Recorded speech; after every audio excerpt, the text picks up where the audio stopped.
And welcome back, everybody, to the Brody File. Michael Gerson, Richard Land back with us. Guys, let me ask you, immigration. Richard Land, let me start with you. You've taken some hits from conservatives on this. I have. Is that an understatement?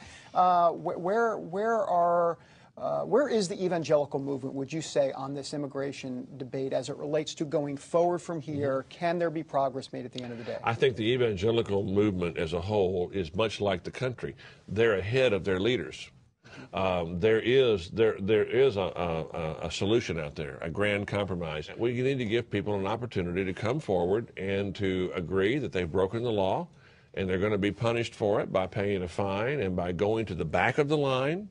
They get to stay in the country, but they're on probation. They go to the back of the line behind those who are trying to come here legally, and they work through a probationary period. We're not going to deport 12 million people.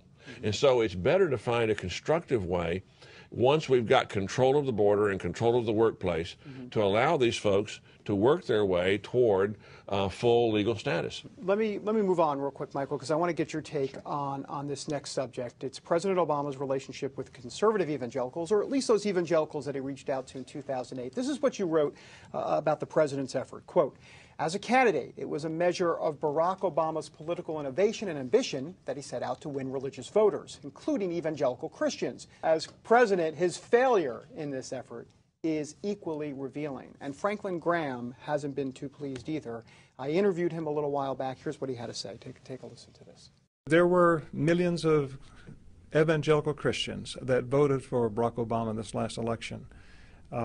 I don't think they will be at the table next time. I think they've seen things from this administration that concern them, worry them. Michael, this has been a big concern of yours. I know you've written about this. Right. Well, it's a concern basically because expectations were raised during the last election. There was an unprecedented outreach from the Democratic Party, who looked at the exit returns of the last election and discovered religion in America. Okay, and tremendous outreach.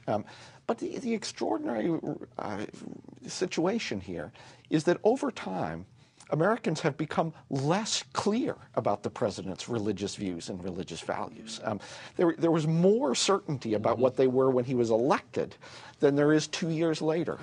And that, I think it's because he doesn't talk about them often. It doesn't seem to inform his public policy very much. He doesn't speak an effective language on this, which is what he did during the campaign, which is why it's confusing. Richard, what do you think? What's the Heartland saying about this? Well, I think there's, I know a lot of people who are evangelicals who are very disappointed, especially some who voted for the president, and who expected more. They expected this. I mean, the faith-based office was given expanded authority and expanded purview over what it had under President Bush. If a Republican president, if a conservative president had given the kind of purview to the faith-based office that Obama did, the ACLU would have been screaming until they would have had to have vocal cord surgery. And yet nothing has happened. I mean, it's been, they present reports, and nothing happens. They're marginal. They're irrelevant to the way the administration does its main work. They're just not central to the message, and I think that people recognize that. Interesting. Let me play you a clip from my interview with Joshua Dubois, the head of the faith-based office here just a little bit ago. Take a listen.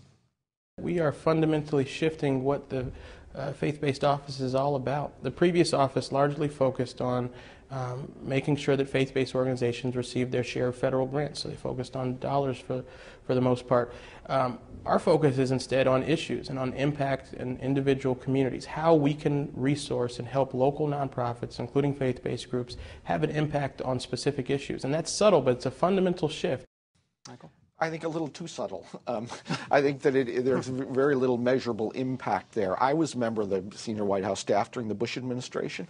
The faith-based office had a place at the table in the consultations of the senior staff on important issues. That's not true in this current administration. They're very marginal. But that wouldn't be the impression initially when he took office that we thought we were going to get from this faith-based office. No. I mean, if you look at the purview they were given, it was expanded. I mean, their charter was very much expanded considering what it had been under Bush, where it was much more narrowly focused. You're absolutely right. I was there when some of those meetings took place, and the president he made it very clear the presidential authority was behind the faith-based office in the Bush administration.